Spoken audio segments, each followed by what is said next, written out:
Today, we uncover the shocking truth about UK supermarket spices. Let's admit it, the spice aisle looks innocent, it's colourful, it's cheerful, and that's exactly why nobody puts them in the hot seat. Nobody suspects danger there, but it's actually one of the dodgiest sections in the entire supermarket. Powder hides fraud because you can't see what's really in there. Blends hide contamination because you can't trace individual ingredients. Budget pricing hides corners cut during sourcing and storage. But here's what the mega corporations don't want you to know. These spices are contaminated with substances that were never meant to go anywhere near your food. We're talking about industrial pigments used for road markings, carcinogens banned across Europe but still making their way into British kitchens. Fillers that turn out to be leaves from completely different plants. One major contamination incident triggered the biggest food recall in European history. The testing data is damning. This isn't random bad luck, this is systematic corner cutting at an industrial scale. And here's the really insidious part. Many of us use spices every single day. A pinch in your morning eggs, a sprinkle on your lunch, another dash in your evening meal. Tiny amounts that seem harmless, but those tiny amounts add up. Over a year, you're consuming kilograms of these powders. If someone told you they'd drunk 300 cans of cola in 12 months, you'd be horrified. Everyone knows that's terrible for you. But nobody talks about how much toxin-contaminated cumin or paprika or cinnamon you're actually putting into your body annually. Because they've gone under the radar, nobody's doing that maths. The corporations rely on that ignorance. They've been selling us contaminated products whilst betting we won't notice because the doses are small and the consequences take years to show up. We trusted the system. We believed the labels. We assumed someone was checking. Turns out minimal testing happens. The supply chains are deliberately opaque. Powder hides everything, and the people profiting from cheap bulk imports have zero incentive to ask difficult questions. The food system is shattered. These companies don't have your back. Everything they told us about quality and standards has turned into marketing fiction designed to keep us buying whilst they cut every possible corner to maximize profit margins. Well, not anymore. We've gone through the major brands currently sold in UK supermarkets and will expose the 8 spice products you absolutely need to avoid. Then I'll tell you the 4 alternatives that are actually still worth buying and why they're different. But first, if this kind of investigation matters to you, if you think people deserve to know what's really in their food, then hit that hype button right now. Seriously, that hype button does something incredibly powerful. It tells the algorithm that this video needs to reach more people. It pushes this information out to families who are still buying contaminated spices without knowing any better. Every single hype you give spreads awareness. It puts pressure on these corporations to clean up their act, because suddenly everyone's talking about it.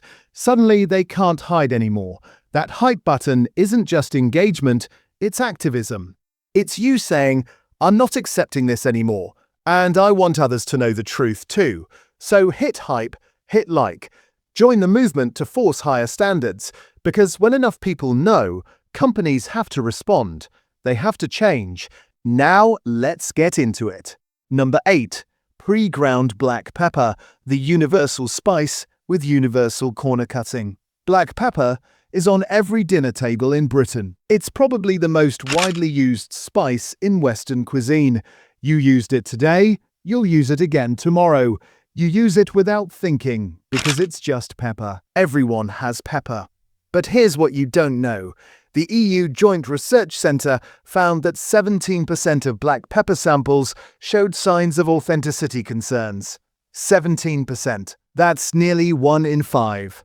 Black pepper is a high-value spice, which makes it a target for adulteration. There are documented cases of black pepper being bulked out with papaya seeds, spent pepper after essential oils are extracted, or even just black-colored dust and plant material. The international food fraud databases show it's a recurring problem globally. And while the FSA's recent surveillance didn't specifically flag black pepper for this type of fraud in the UK, the international pattern is clear.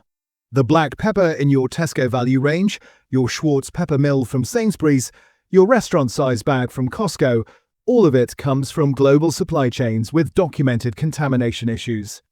The difference between brands isn't safety, it's price and packaging. The underlying pepper could come from the same processors, the same warehouses, the same contaminated batches. With pre-ground pepper, you're trusting that what's in the tin is actually pure black pepper rather than a blend of pepper and filler. But there's a bigger issue with pre-ground pepper beyond potential fraud. It goes stale incredibly fast. Peppercorns contain volatile oils that give pepper its characteristic sharp, warm aroma and complex flavor. The moment you grind those peppercorns, those oils start evaporating. Within weeks, most of the aromatic compounds are gone. What you're left with is pepper dust that tastes flat and one-dimensional. Harsh heat with no complexity. That's why pre-ground pepper in a tin tastes nothing like fresh cracked pepper from a mill. The fresh stuff has layers.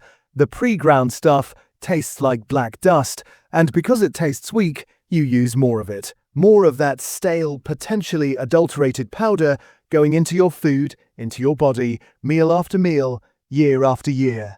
Black pepper appears on ethylene oxide contamination lists too. Peppercorns imported from India and other Asian countries tested positive for ethylene oxide residues during the 2020 to 2024 recall crisis. The contamination affected both whole peppercorns and pre-ground black pepper. Everyone uses black pepper. It's universal, which means even small problems with authenticity or contamination affect millions of people. 17% suspicious samples, rapid staleness, ethylene oxide concerns, mystery powder that could contain anything. That's the pre-ground black pepper sitting in your cupboard right now. Number 7. Dried oregano from any supermarket jar. The filler herb that's fooling half the market. Oregano has a distinctive pungent flavor that people love. It goes on pizza, in pasta sauces, rubbed into roast chicken, stirred into bolognese. It's labor-intensive to harvest because you're picking leaves from relatively small plants. That makes it expensive, and that expense creates a massive incentive for fraud. The EU Joint Research Centre ran one of the biggest authenticity investigations ever conducted on culinary herbs and spices. What they found with oregano was staggering. About half of the oregano samples they tested came back as suspicious, not 5%, not 10%. Half. The most common form of adulteration, bulking it out with olive leaves. Olive groves produce tons of leaves during pruning and harvest. Those leaves are essentially agricultural waste. They look similar to oregano when dried and crushed, especially once ground fine enough. By mixing 10, 15, even 25% olive leaves into oregano, processors and packagers can massively increase their profit margins. They're selling you worthless filler at herb prices. The UK's Food Standards Agency did their own testing on 30 oregano samples from British retail stores. 4 of those samples, that's 13%, contained leaves that weren't oregano at all. 3 samples had olive leaves mixed in, making up between 10 and 25% of the total contents. Let me be completely clear about what that means. If you bought one of those jars, up to a quarter of what you paid for was a different plant entirely. During microscopic examination, investigators also found insect fragments and pieces of synthetic fiber in the samples.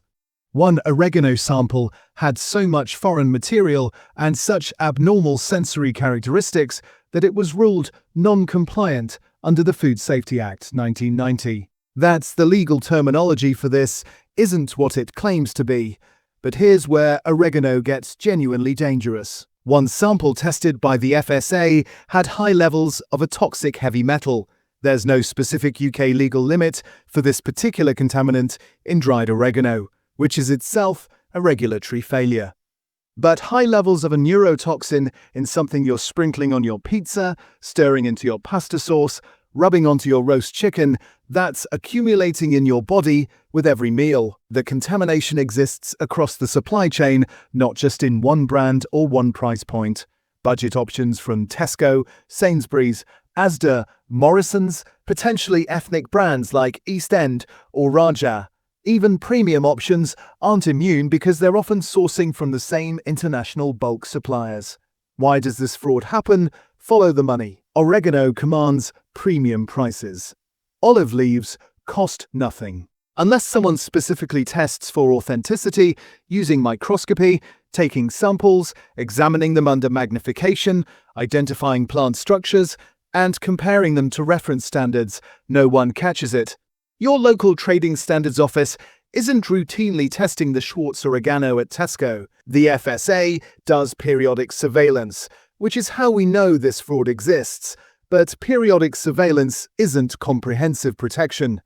Think about the cooking implications. When your recipe calls for a tablespoon of oregano, you're relying on that specific flavor profile to make the dish work.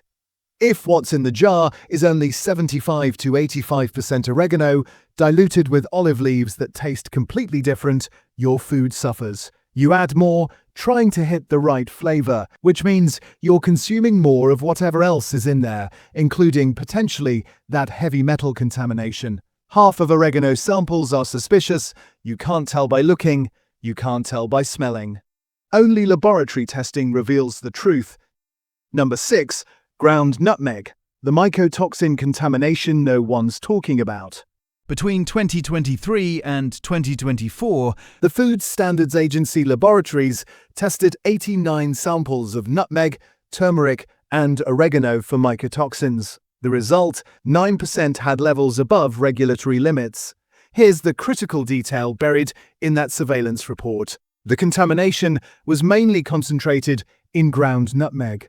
If you walk down the spice aisle at Tesco, Sainsbury's or Asda and pick up a jar of ground nutmeg, whether it's Schwartz, Tesco own brand, Sainsbury's value range, or any other label, there's roughly a 1 in 10 chance that jar contains mycotoxins above the legal safety threshold. Mycotoxins are chemicals produced by specific types of fungi that colonize crops during growth, harvesting, or storage. The mycotoxins the FSA was testing for include aflatoxins and ochratoxin A. Aflatoxins are classified as Group 1 carcinogens. That's the same category as asbestos and tobacco smoke. They cause serious long-term health issues. Ochratoxin A harms your kidneys and suppresses your immune system. Here's what makes this particularly insidious with ground nutmeg. Think about how you use it. It goes in your bechamel sauce for lasagna, your rice pudding, your Christmas baking, your mulled wine, your porridge. If you're using a contaminated jar, you're getting repeated exposure every single time you cook, and mycotoxins accumulate in your body. Your kidneys struggle to eliminate them. Nutmeg is typically imported from Indonesia, Grenada, and India. It travels through multiple stages: harvest, processing facilities, shipping containers, warehouses, distribution centers, before it reaches the Schwartz factory or gets packaged as Tesco own brand. At any point in that chain, if moisture levels rise and temperature stays warm, molds can colonize the nutmeg and produce mycotoxins.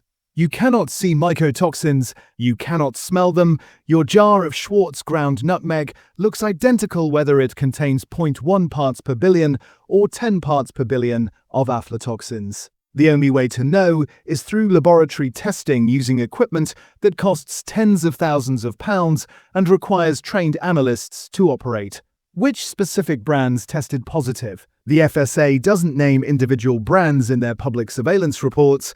They test samples from retail locations across England and Wales, analyze them, and report aggregate findings.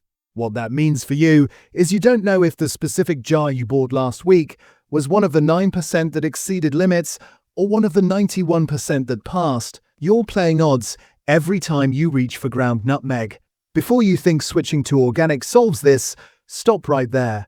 Mycotoxins are produced by molds. Molds are completely natural. They grow whether the nutmeg was cultivated using organic methods or conventional agriculture.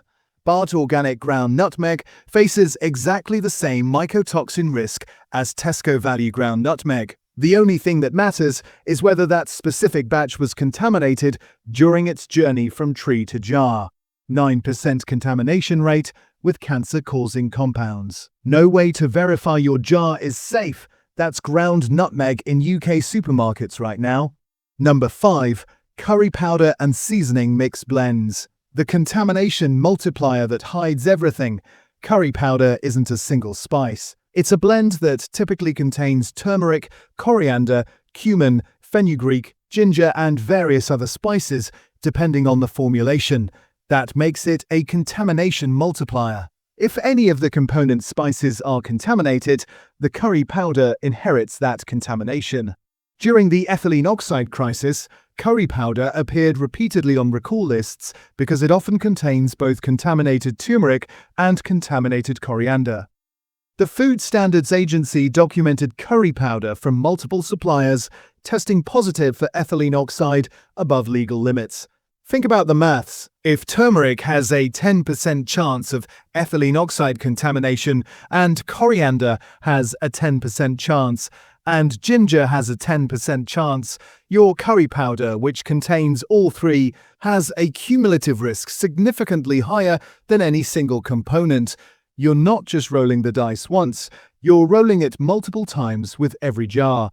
But curry powder and seasoning blends have another massive problem that's specific to the UK, the mustard contamination crisis. In recent years, the UK experienced major mustard ingredient contamination events involving peanut cross-contamination fears. This drove broad consumer advice and recall activity that specifically hit seasonings, curry powders, and dips. This is exactly the "they sit there innocently on shelves, nobody talks about it" critically moment. People with peanut allergies were being exposed to undeclared allergens through spice blends. Products that seemed completely safe based on the label were potentially dangerous. The recall spread across multiple supermarkets and affected numerous products because mustard ingredients are used throughout the food industry. Then there's the deception hiding in plain sight with these blends. Look at fajita seasoning sachets from Tesco or Schwartz. The number one ingredient listed: maltodextrin, not paprika, not cumin, not chili. Maltodextrin, a cheap bulking agent that adds volume and mouthfeel without adding any actual spice flavor. Then you've got flavoring, which is a complete black box. That word can mean anything. You're not buying spices, you're buying a formulated product. It tastes good because it's engineered to taste good with sugar and flavor compounds and bulk carriers. You're paying premium prices for what's essentially a spice simulation. And then there's Schwartz Seasonal, sold at Tesco. The salt content is wild. 77.2 grams of salt per 100 grams. That means it's basically 77% pure salt with a spice label. It's called Season All, but it should be called Salt All. It's a stealth salt shaker marketed as seasoning, training your taste buds to need heavy salt to feel flavor. Every curry powder, every fajita blend, every all-purpose seasoning, every chicken rub inherits risks from multiple component spices, while simultaneously hiding salt, sugar, maltodextrin, and mystery flavorings behind cheerful labels that suggest you're buying pure spices. You're not. You're buying industrial formulations. Number 4. Turmeric powder, especially the two bright bargains. The health halo hiding a high-risk category. Turmeric is naturally yellow, but not all turmeric produces the same vibrant golden color that consumers associate with quality. Some batches are duller, paler, less visually appealing. In India and Bangladesh, which supply the vast majority of turmeric that ends up on UK supermarket shelves, processors discovered they could enhance the color by adding something during the polishing process. Lead chromate, that's a bright yellow industrial pigment, the same chemical used in road markings and industrial coatings. Why would anyone do this? Because vibrant yellow turmeric commands higher prices. You as a consumer see 2 jars of turmeric on the shelf at Tesco. One is pale yellow, one is deep, rich golden yellow. Your brain automatically associates the richer color with better quality, higher potency, fresher product. You reach for the brighter jar. Processors know this. By polishing turmeric roots with lead chromate before grinding them into powder, they can pass off lower-grade turmeric as premium product. It also adds weight, which means they're selling less actual turmeric for more money. Studies from Bangladesh documented concentrations of up to 483 parts per million in contaminated turmeric samples.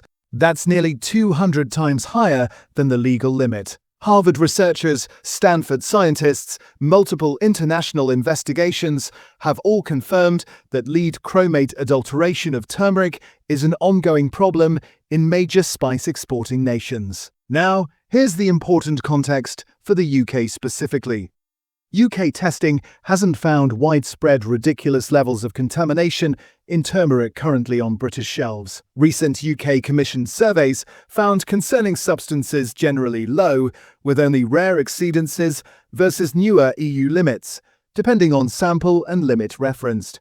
But that doesn't mean your jar is safe. It means spot checks haven't revealed systematic contamination right now. The adulteration method is internationally documented.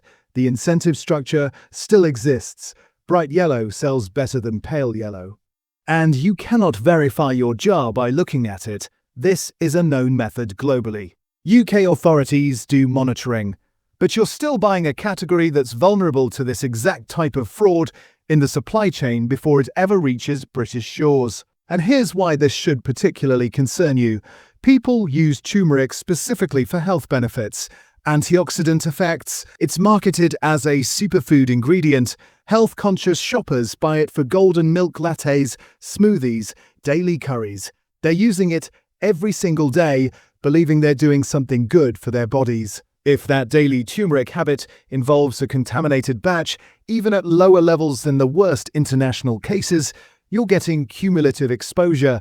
Small amounts over months and years still add up. The health halo makes this category particularly insidious. You think you're being healthy. You might be slowly accumulating exactly what you're trying to avoid. And turmeric was also hit during the ethylene oxide crisis. Ground turmeric from India was found to contain ethylene oxide at levels far exceeding safety limits. So depending on which batch you buy, your turmeric could be contaminated with industrial pigments, banned fumigants, or potentially both. The bright golden color you trust as a sign of quality might be the warning sign. Number 3. Packed in UK budget own brand spices. Origin laundering that fools everyone. Walk into any UK supermarket and look at the budget spice range. Tesco Everyday Value, Asda Savers, Morrison's Savers. The jars are cheap, often under £1. The labels say packed in UK. And that label creates a powerful assumption in your mind. You think, right, this was dealt with in Britain, so there's some level of oversight. British standards, British quality control. That assumption is completely wrong. Packed in UK doesn't mean grown in UK. It doesn't mean processed in UK. It doesn't mean inspected in UK to any meaningful standard. It means someone in the UK took powder that arrived from overseas and put it into a jar. That's it. That's the entire extent of what packed in UK guarantees. It's origin laundering. It's making foreign powder seem more trustworthy by adding a British postcode to the label. The spices in these budget ranges come from the same global commodity markets as every other brand. Probably from the same bulk suppliers. The difference is price pressure. To sell ground cumin for 70 pence, you need to source it as cheaply as possible. That means the lowest cost international suppliers, which means suppliers in regions with variable regulatory oversight, which means suppliers who face massive pressure to cut corners to meet the pricing demands of British supermarkets. Those corners get cut during growing, during processing, during storage. Quality testing, minimal to non-existent, because testing costs money and money reduces profit margins. So the spices arrive contaminated from cheap suppliers, get packaged in the UK, and end up on shelves with a label that makes them seem more legitimate than they are. And there's another problem with these ultra-cheap options: staleness. The economics of budget spices reward long storage and bulk buying. By the time that paprika reaches your cupboard from Asda Savers, it's lost a huge percentage of its active beneficial compounds. Essential oils, the things that give spices their flavor and potential health properties, evaporate over time. What remains is nutritionally dead dust that provides color but virtually no antioxidants or real flavor. You add more to compensate for the weak flavor. More of that stale, contaminated powder enters your system. The texture often feels wrong too. Ground cumin should be fine and flowing. Contaminated batches clump together, moisture damaged, and prone to mold development. Paprika should smell sweet and slightly smoky. Degraded paprika smells flat, almost cardboard-like, with none of the vibrant character promised on the label. Budget pricing that seems smart is actually a warning sign. It tells you corners were cut somewhere. With spices, those corners usually involve sourcing from the absolute cheapest suppliers, skipping quality testing, and storing products for extended periods before distribution. Packed in UK is meaningless. The powder came from the same dodgy supply chains as everything else. You just paid less for it and got even less actual quality in return. Number 2. Ground cumin. Trust me, bro, powder that nobody can verify. Cumin is expensive enough to tempt fraud, but common enough that nobody questions it. It goes in curries, in spice rubs, in marinades, in falafel, in tagines. If you cook from scratch using spices, you're probably using ground cumin several times per week. The EU Joint Research Centre, in that same massive authenticity investigation, found that 14% of cumin samples came back as suspicious. 14%. That's more than 1 in 10. The ground form is particularly vulnerable because it has massive surface area and it's impossible to verify what you're actually looking at. Whole cumin seeds, you can see them, you can smell them, you know what cumin seeds look like. Ground cumin, it's brown powder. It could be cumin. It could be cumin mixed with cheaper brown powder. It could be heavily diluted cumin bulked out with ground rice husks or plant material or sawdust. You have absolutely no way of knowing unless you send it to a laboratory for testing, which nobody does. The fraud incentive is clear. Cumin costs more than filler. Mix them together, label it as pure cumin, pocket the difference. At an industrial scale, that difference adds up to serious money. And because cumin is used so frequently in cooking, even small levels of adulteration mean you're consuming significant amounts of filler over time. There's another problem with pre-ground cumin beyond fraud: staleness. Cumin seeds stay fresh for months, even years, if stored properly. Ground cumin, the essential oils start degrading immediately. By the time it's been ground, packaged, shipped, warehoused, distributed to stores, and sitting on a shelf waiting for you to buy it, a huge percentage of the volatile compounds that give cumin its flavor are gone. You open the jar, and it smells like nothing. Flat, dull, disappointing. So you add more, trying to get that earthy, warm flavor you're expecting. More powder means more potential filler, more potential contamination, more exposure to whatever was used to bulk it out, or whatever it absorbed during months of storage. 14% suspicious samples. Pre-ground format that hides everything. Rapid staleness that encourages you to use more. Ground cumin is a category that screams, switch to whole seeds, but most people don't because grinding seems inconvenient. That inconvenience is exactly what the industry relies on to keep selling you mystery powder. Number 1. Sesame seeds and products containing them. The biggest food recall in European history, and hardly anyone knows it's still happening. In September 2020, Belgian food safety authorities were doing routine testing on sesame seeds imported from India. What they found was genuinely shocking. Ethylene oxide contamination at levels that weren't just slightly above the legal limit. We're talking about detection at more than 1,000 times the maximum residue limit. Ethylene oxide is classified as a mutagen and a carcinogen. It alters your DNA. It can trigger serious health issues over time. It's banned for use on food across the UK and throughout Europe for exactly that reason. But in countries like India, it's still used to fumigate sesame seeds during storage to deal with salmonella and other bacterial problems. When those fumigated seeds entered European supply chains, they brought that contamination with them. The scale of what followed was unprecedented.